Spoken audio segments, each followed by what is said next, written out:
Hi hello guys, welcome to unique trader Telugu. ఫైనల్గా operation Sindoor end అయినట్టుగా మన అఫీషియల్స్ అయితే సాటర్డే ఈవినింగ్ 5 PM స్టాప్ అయినట్టుగా మనకి అఫీషియల్ ఇన్ఫర్మేషన్ అయితే ఇచ్చారు. బాధాకరమైన విషయం ఏమిటంటే మన ఆంధ్రప్రదేశ్కి చెందిన మురళీ నాయక్ గారు ఎంతో వీరోచితంగా పోరాడి తన ప్రాణాలు కోల్పోయారు. వారి ఆత్మకి శాంతి చేకూరాలని మనస్ఫూర్తిగా కోరుకుంటున్నాను.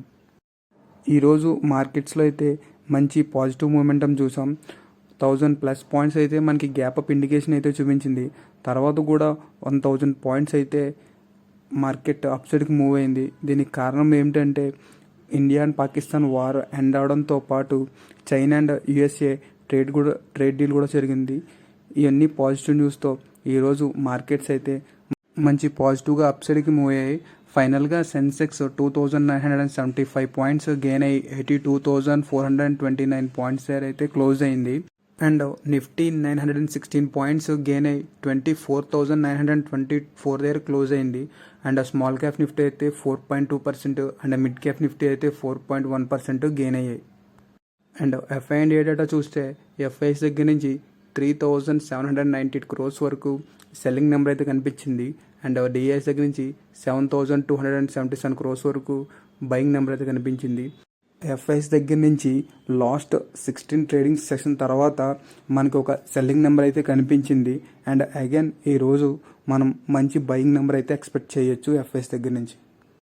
US అండ్ చైనాకి సండే జెనీవాలో ట్రేడ్ డీల్ జరిగినట్టుగా అప్డేట్ చేస్తున్నారు. ఈరోజు మనకి US ట్రెజరీ సెక్రటరీ దగ్గర నుంచి అయితే అఫీషియల్గా ఇన్ఫర్మేషన్ అయితే వచ్చింది.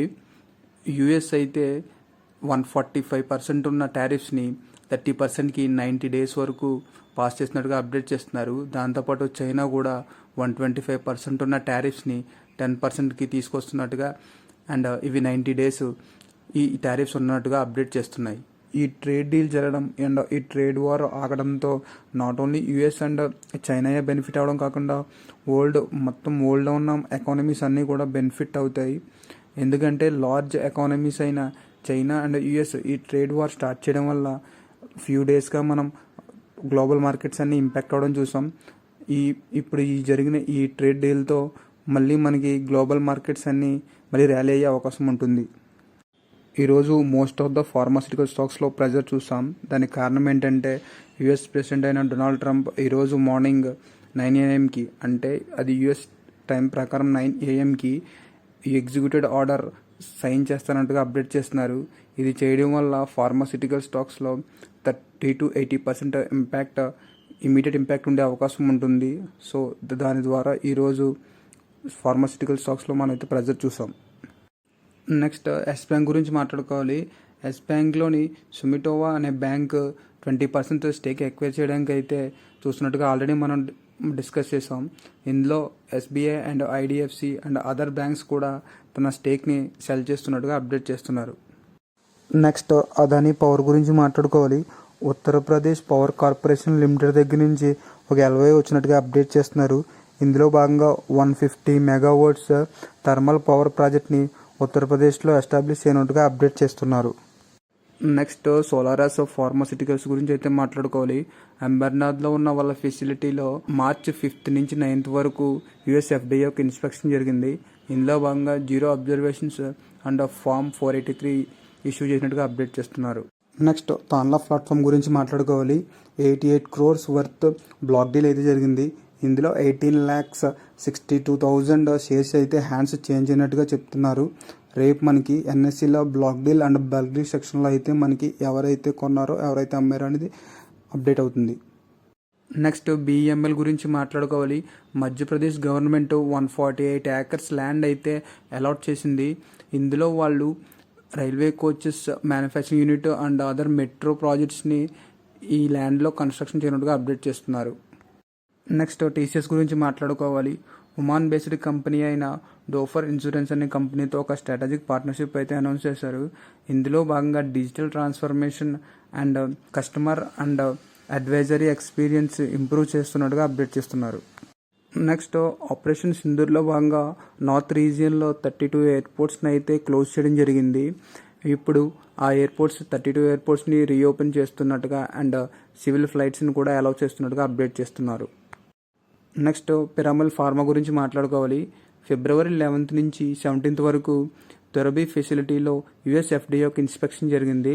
ఎస్టాబ్లిష్మెంట్ ఇన్స్పెక్షన్ రిపోర్ట్లో వాలంటరీ యాక్షన్ ఇండికేటర్ ఇష్యూ చేసినట్టుగా అప్డేట్ చేస్తున్నారు. నెక్స్ట్ బహీతి అనే కంపెనీకి మిందా కార్పొరేషన్ లిమిటెడ్ దగ్గర నుంచి 4,368 మెట్రిక్ టన్స్ అల్యూమినియం ఎలో ఇన్గాట్స్ సప్లై చేయడానికి 121 crores వర్త్ ఆర్డర్ అయితే వచ్చినట్టుగా అప్డేట్ చేస్తున్నారు. ఇది ఒక ఎస్ఎంఈ కంపెనీ. మార్కెట్ క్యాపిటలైజేషన్ వచ్చి 430 crores ఉన్న కంపెనీకి 121 crores వర్త్ ఆర్డర్ వచ్చిందంతో ఈరోజు కొంచెం పాజిటివ్ రియాక్ట్ అయింది. నెక్స్ట్ హెచ్ఎల్ టెక్నాలజీ గురించి మాట్లాడుకోవాలి. యూరోప్ కమిషన్ ఏఐ అనే కంపెనీతో ఒక అగ్రిమెంట్ సైన్ చేసినట్టుగా అప్డేట్ చేస్తున్నారు. ఇందులో భాగంగా ఏఐ టెక్నాలజీని ఇంటర్నల్ అండ్ క్లయింట్స్తో డెవలప్మెంట్ అండ్ డిప్లాయ్మెంట్ చేయనట్టుగా అప్డేట్ చేస్తున్నారు.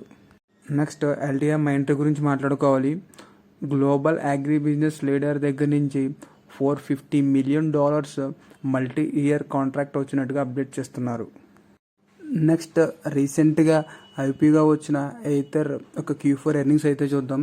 రెవెన్యూ అయితే 29% అప్సైడ్కి మూవ్ అయింది అండ్ నెట్ లాసెస్ అయితే మనకు తగ్గాయి ప్రీవియస్ ఇయర్తో కంపేర్ చేస్తే. అండ్ ఎబిటా కూడా నెట్ లాస్ కూడా ప్రీవియస్ ఇయర్తో కంపేర్ చేస్తే తగ్గింది. So which is good for Ather. Next ఎలక్ట్రోపాస్ట్ Q4 ఎర్నింగ్స్ అయితే చూద్దాం. రెవెన్యూస్ అయితే ఇయర్ ఆన్ ఇయర్ కంపారిజన్లో 77% అప్సైడ్కి మూవ్ అయింది అండ్ నెట్ ప్రాఫిట్ కూడా మోర్ దెన్ 100% అప్సైడ్కి మూవ్ అయ్యాయి అండ్ ఎబిటా కూడా 81.7% అప్సైడ్కి మూవ్ అయింది అండ్ మార్జిన్స్ కూడా 11.1% మార్జిన్స్ మెయింటైన్ చేస్తుంది. నెక్స్ట్ వీడియోతో కలుద్దాం. Thank you for watching. Please subscribe.